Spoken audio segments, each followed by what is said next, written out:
வணக்கம் நண்பர்களே. 2.1 STK Amplifier ஒரு அசம்பிள் வீடியோ ஒன்று போடுறேன்னு சொல்லியிருந்தேன். இப்போ அதில் வந்து அந்த போர்டு இதெல்லாம் வந்து ஒரு 2 போர்டு வந்து எக்ஸ்ட்ரா ஆட் பண்ணுறேன். அது என்ன இப்போ வந்து அதில் என்னென்னா, இப்போ என்னென்ன போர்டு உங்களுக்கு சொல்லியிருக்கேன்னா, ட்ரான்ஸ்ஃபார்மரு, பவர் சப்ளை, ஒரு ஆடியோ போர்டு சொல்லிட்டேன். பிறகு இந்த பேஸ் ட்ரிபிள், சப்வூஃபர் ஃப்ரீ சக்தி ரெண்டுமே சொல்லிட்டேன். அது இல்லாமல் ஸ்பீக்கர் ப்ரொடக்ஷன் போர்டு ஒன்று இதில் ஆட் பண்ணுறேன். ஏன்னா நம்ம அசம்பிள் பண்ணி தரும்போது கஸ்டமர் வந்து ஏதாவது ஸ்பீக்கர் லைன் ஏதாவது ஷார்ட் இருந்துச்சுன்னா, ஐசி ஷார்ட் ஆயிடுச்சுன்னு வச்சுக்கோங்க, நம்ம ஸ்பீக்கர் ப்ரொடக்ஷன் பண்ணியிருக்காக இந்த போர்டு ஆட் பண்ணுறேன். அது இல்லாமல் பக் கன்வெர்ட்டர் போர்டு இதில் மெயினாக யூஸ் பண்ணுறேன். இது வந்து ESP போர்டு இருக்குல்ல, இந்த ESP போர்டுக்கு இதை நான் யூஸ் பண்ண போகிறேன். அதுதான் நான் எக்ஸ்ட்ரா ஆட் பண்ணுறது.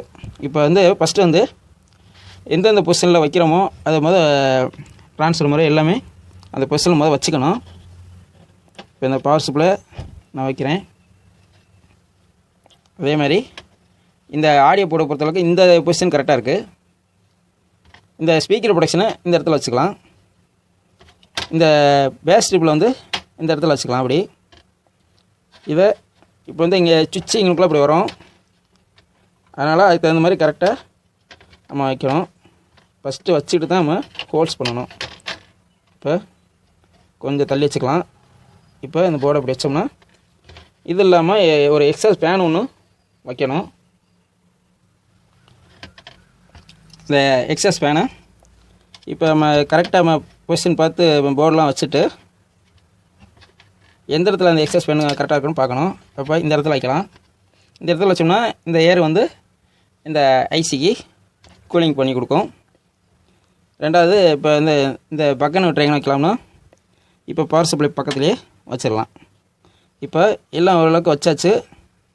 அந்த பொசிஷன் வச்சுக்கிட்டு கரெக்டாக வந்து இந்த நீடில் பென்சில் இருக்குல்ல, அதை வச்சு மார்க் பண்ணணும். இப்போ மார்க் பண்ணிடலாம். இந்த ஆடியோ போர்டை மட்டும் எடுத்துடலாம். நான் அதை மார்க் பண்ணிக்கலாம். ஃபஸ்ட்டு ட்ரான்ஸ்ஃபார்மரை மார்க் பண்ணுறேன்.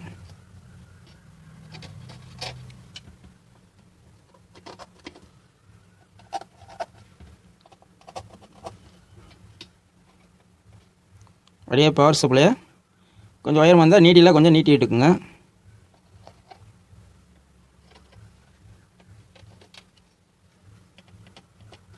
நாலு கோல்ஸுக்கு மார்க் பண்ணிட்டேன். அடுத்து பக் கன்வெர்ட்டரு மார்க் பண்ணணும்.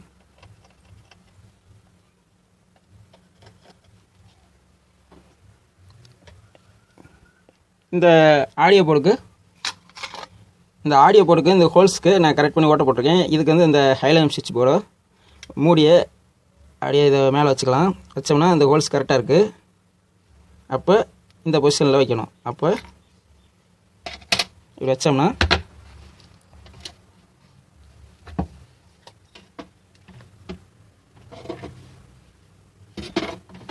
இது கரெக்டாக இருக்குது. இந்த பொசிஷனில் வச்சு அந்த ஹைலம் சீட்டை மட்டும் அந்த ஹோல்ஸை மார்க் பண்ணிட்டோம். அடுத்து இது சும்மா அப்படி வச்சுக்கலாம். வச்சுட்டு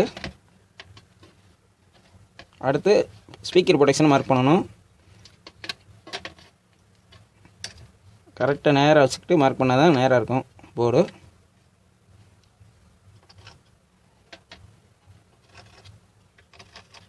நாலு ஹோல்ஸு அப்படியே மார்க் பண்ணிக்கலாம். அதேமாதிரி பேஸ் ட்ரிபிள் போர்டை மார்க் பண்ணணும்.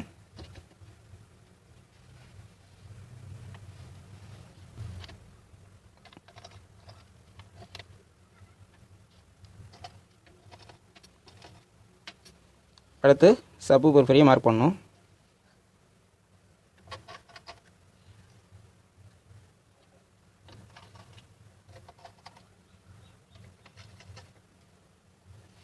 இப்போ எல்லா போர்டும் மார்க் பண்ணியாச்சு. ட்ரான்ஸ்ஃபார்மர் எல்லாம் மார்க் பண்ணியாச்சு. இந்த ஃபேனுக்கு வந்து எங்களுக்குள்ள நம்ம போன் பிக்ஸு பசை வச்சு கடைசியாக ஒட்டிக்கலாம். அதனால் பிரச்சனை இல்லை. இப்போ போர்டை அப்புறம் வெளியே எடுத்துடலாம்.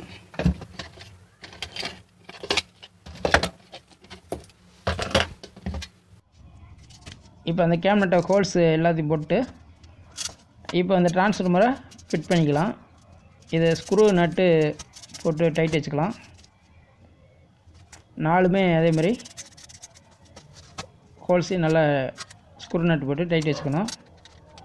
நல்லா வாஷர் போட்டு நல்லா டைட் வச்சுக்கலாம். டைட் வச்சுக்கிட்டு அந்த நட் டிரைவர் வச்சு கொஞ்சம் நல்லா டைட் வச்சிட்டோம்னா சேஃப்டி. அடுத்து புஷ்ஷு 4 புஷ்ஷு ஃபிட் பண்ணிக்கலாம். ஃபிட் பண்ணியாச்சு. அடுத்து அந்த மார்க் பண்ணோம்ல அதில் பூராத்தையும் ஒரு ஸ்க்ரூ நட்டு போட்டு போஸ்ட் நிப்பாட்டிக்கலாம். அப்படின்னா அந்த போர்டு வந்து அந்த இடத்துல கரெக்டாக உட்கார வைக்கிறதுக்கு வசதியாக இருக்கும். எத்தனை ஹோல்ஸ் போட்டிருக்கோமோ அத்தனை போஸ்ட்டு நிப்பாட்டணும். இப்போ ஸ்பீக்கர் டெர்மினலில் மாற்றிக்கலாம். இப்போ மேலே இருக்கிறத மாட்டுறேன். இது வந்து ஃப்ரண்ட்டு லெஃப்ட் ரைட்டுக்குள்ளே ஸ்பீக்கர் டெர்மினல். அது டைட் வச்சுக்கலாம். அடுத்து கீழே ஸ்பீக்கர் டெர்மினல் டைட் வச்சுக்கலாம். அதுதான் சப்வூஃபர் அவுட்டு எடுக்கிறேன் அதில். அடுத்து பீஸ் ஹோல்டரில் ஒரு 3 amps பீஸு போட்டு அதை ஃபிட் பண்ணிக்கலாம். பேக் சைடு போட்டு உள்ள நட்டை டைட் வச்சுக்கலாம்.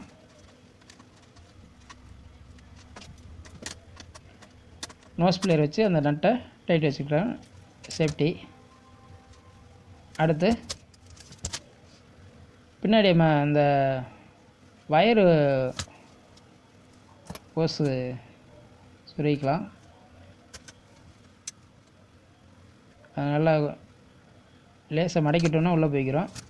இது எதுக்குன்னா வயர் எதுவும் இந்த ஃப்ரேமு அந்த பாடி எதுவும் அறுக்காமல் இருக்கிறதுக்காக போடுறது. அடுத்து மெயின்ஸ் கார்டை உள்ளே ஜாயின் பண்ணிக்கலாம். இழுத்து கரெக்டாக முன்னாடி இந்த சுவிட்ச் வைக்கிற இடத்துக்கு தகுந்த மாதிரி வயரை இழுத்துவிட்டு ஒரு முடிச்சு ஒன்று போட்டுக்கணும். அப்படின்னா தான் வயரை இழுத்தாலும் ரிட்டன் வெளியே வரக்கூடாது. நல்லா தேவையான அளவுக்கு அந்த சுவிட்சு இருக்கிற அளவுக்கு வச்சுக்கலாம். அடுத்து இந்த முன்னாடி அந்த சுவிட்சு பவர் சுவிட்சை மாட்டிக்கலாம். 2 ஸ்க்ரூ ஸ்பைசர் போட்டு நட்டு வச்சு டைட் வச்சுக்கலாம்.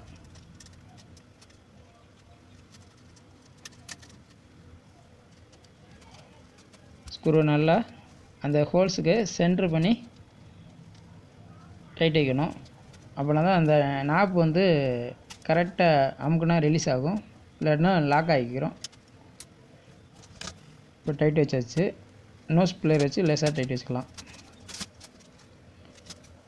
அடுத்து இந்த லவ் சுவிட்சையும் அந்த செலக்ட் சுவிட்சையும் மாட்டணும். இப்போ லவ் சுவிட்சை மாட்டுறேன். இப்போ செலக்ட் சுவிட்சை மாட்டுறேன்.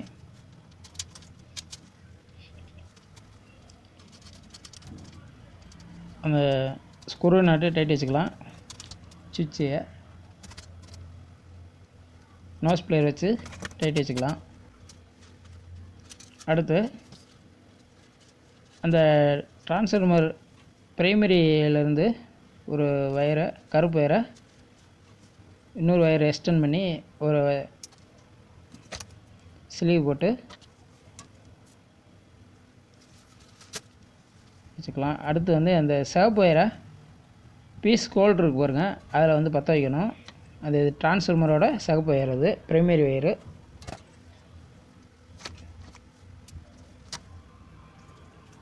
இப்போ அதில்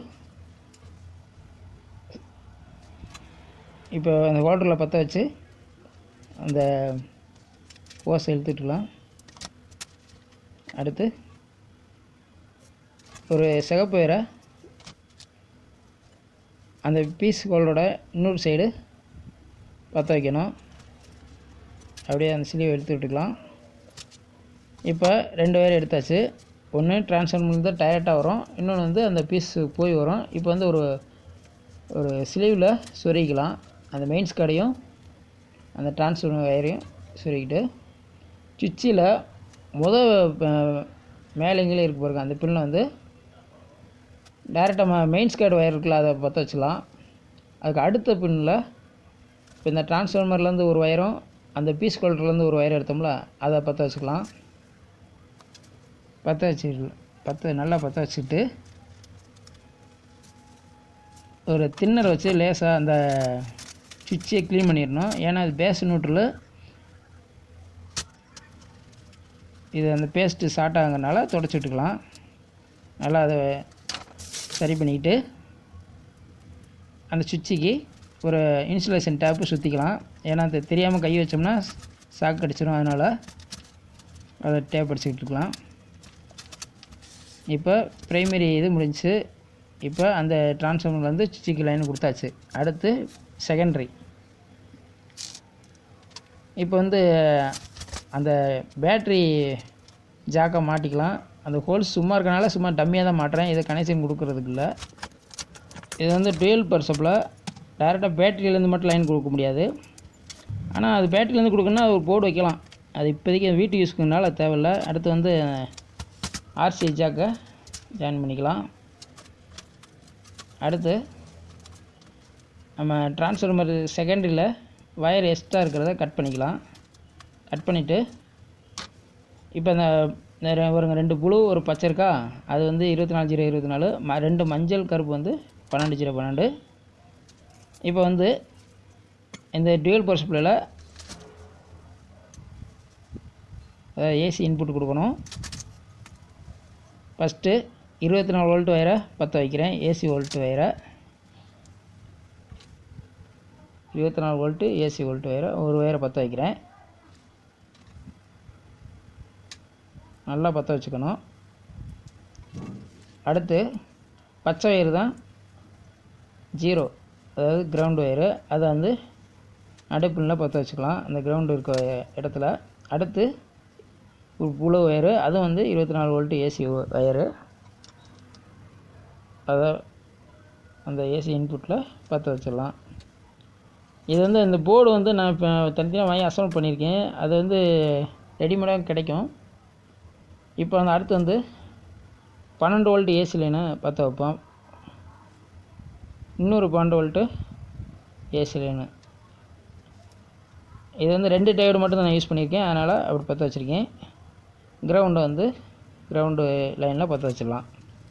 இப்போ வந்து 12/12 2 டயோடு மூலமாக கொடுத்துருக்கேன் பாருங்கள். 2 டயோடு மூலமாக இந்த ரெகுலேட்டருக்கு வருங்க, இது 12 வோல்ட் ரெகுலேட்டர் மூலமாக அங்கே அவுட் ஆயிரும். கிரவுண்டு வந்து இங்கேருந்து அப்படியே கிரவுண்டு அவுட் ஆயிரும். இது வந்து தனி டேப்பு, அந்த டிரான்ஸ்ஃபார்மர் வைண்டிங் வேறு. அது வந்து இதுக்கு மட்டும் கொடுக்க போகிறேன், ஸ்பீக்கர் ப்ரொடெக்ஷன் ஃபேனுக்கு மட்டும் லைனு. இது வந்து 12/12, இது வந்து 24/24 plus minus twelve power supply.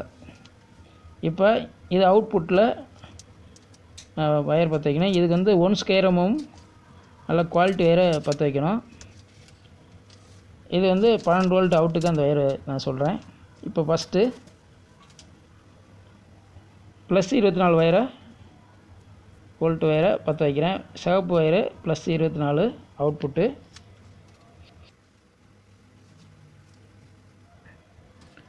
அடுத்து கிரவுண்ட் வயரை பற்ற வைக்க போகிறேன். அவுட்புட்டு கிரவுண்ட் வயரை பற்ற வைக்கிறேன்.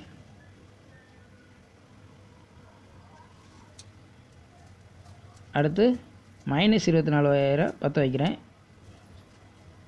-24 வோல்ட்டு லைன் பற்ற வைக்கிறேன். நல்லா க்ரீப்பாக பற்ற வச்சுக்கலாம்.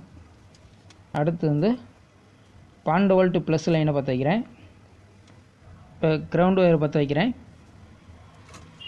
நல்லா பற்ற வச்சாச்சு. அடுத்து 2 கருப்பு ப்ரௌன் வயரு ஒரு எடுத்துக்கலாம். இது எதுக்குன்னா நம்ம பக் கன்வெர்ட்டர் போர்டுக்கு இன்புட்டுக்கு. அதுக்கு வந்து ப்ளஸ் 24 வோல்ட்டுலேருந்து ஒரு லைனும் கிரவுண்ட்லேருந்து ஒரு லைன் எடுத்துக்கிறேன். ஏன்னா அது சிங்கிள் பவர் சப்ளைங்கிறனால ப்ளஸ்ஸு கிரவுண்டு மட்டும் எடுத்துக்கலாம். அடுத்து இந்த போர்டை கரெக்டாக அந்த 4 ஸ்க்ரூ போட்டுக்கணும். அதில் ஸ்பைசர் போட்டிருக்கேன். அது மேலே உட்கார வச்சு அப்படியே நட்டு போட்டு டைட் வச்சுக்கலாம்.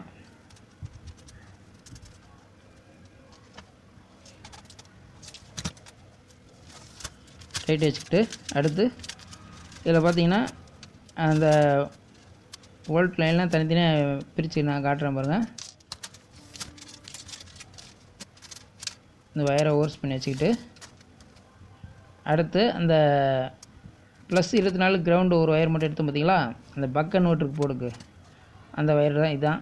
இதை எடுத்து இந்த பக்க நோட்டில் இன்புட் லைனில் கொடுக்கணும். இன்புட்டில் ஃபஸ்ட்டு மைனஸ் லைனை பற்ற வைக்கிறேன், அதாவது கிரவுண்டு ஒயரை. அடுத்து ப்ளஸ் லைனை பற்ற வைக்கிறேன், இன்புட்டில் பற்ற வைக்கிறேன். அடுத்து அவுட்புட்டில் ஒரு ஒயர் பற்ற வச்சுக்கலாம்.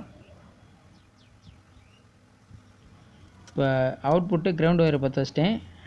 அடுத்து அவுட்புட்டு ப்ளஸ் லைனை பற்ற வைக்கிறேன். இந்த போர்டு வந்து 5 வோல்ட்டுக்கு தகுந்த மாதிரி டியூனிங் பண்ணணும்.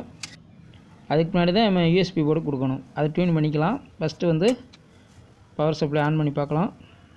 ஆன் பண்ணால் பாருங்கள், அந்த பக்க நோட்டு அவுட்புட்டில் 12 வோல்ட் வந்துகிட்ருக்கு. நம்மளுக்கு வந்து யூஎஸ்பி போர்டுக்கு 5 வோல்ட்டு தான் வேணும். அதுக்கு தகுந்த மாதிரி அந்த ட்ரிம்மரை டியூனிங் பண்ணிக்கலாம். அப்படியே ரிவர்ஸ் திருகிட்டே வந்தீங்கன்னா வோல்ட்டு குறைஞ்சிக்கிட்டே வரும். 5 வோல்ட் வரும்போது நிப்பாட்டிக்கலாம். இப்போ திருகிட்டே இருக்கேன், 5 வோல்ட்டு வந்துருச்சு. அப்படியே நிப்பாட்டிக்கலாம். இப்போ லைனை ஆஃப் பண்ணிக்கிட்டு அந்த 5 வோல்ட் இருக்கும்போதே அந்த ட்ரிம்மரை வந்து அங்கிட்டு திருகாமல் ஃபோன் பிஸை வச்சு லாக் பண்ணிடணும். அப்படின்னா தான், ஏன்னா வோல்ட்டு கூடிடக்கூடாது. இப்போ ஆன் பண்ணி பார்த்தாலும் 5 வோல்ட்டு தான் வருது பாருங்கள். இப்போ இந்த லைன் முடிஞ்சு. இப்போ அந்த பக்க நோட்டரை இந்த சுவிட்சு வழியில் படாமல் ஃபிட் பண்ணணும்னா பெரிய ஒரு ஸ்க்ரூ எடுத்துக்கலாம். அதை அந்த கோல்ஸ் போட்டோம்னா அதை இப்போ கரெக்டாக அந்த இடத்துல உள்ள வச்சுக்கிட்டு 2 ஸ்பைசர் போடணும், பெருசு உயரமாக. அந்த சுவிட்சோட உயரமாகிடணும். அப்போனா தான் அந்த சுவிட்சில் மோதாது அந்த பக்க நோட்ரு போர்டு. இப்போ தலையில் வச்சு மைக்கா வாசரு ஒரு 2-3 வச்சு நட்டை வச்சு டைட் வச்சுக்கலாம். 2-3 மைக்கா வாசர் போட்டு நட்டை வச்சு நட் டிரைவர் வச்சு டைட் வச்சுக்கலாம். இப்போ பவர் சப்ளை வேலை முடிஞ்சிச்சு. இது வந்து யூஎஸ்பி போர்டுக்கு 5 வோல்ட் லைனை எடுத்திருக்கேன். அந்த பக்க நோட்டிலேருந்து இந்த வயர், அது இந்த யூஎஸ்பி போர்டை காட்டுற பாருங்க, இந்த இதுக்கு வயரு. இது வந்து ஆடியோ போர்டுக்கு power line, real power supply. அதே மாதிரி இது வந்து ஸ்பீக்கர் ப்ரொடக்ஷன் ப்ளஸ் ஃபேனுக்கு. அவ்வளோதான் நண்பர்களே. இது தொடரும். நன்றி.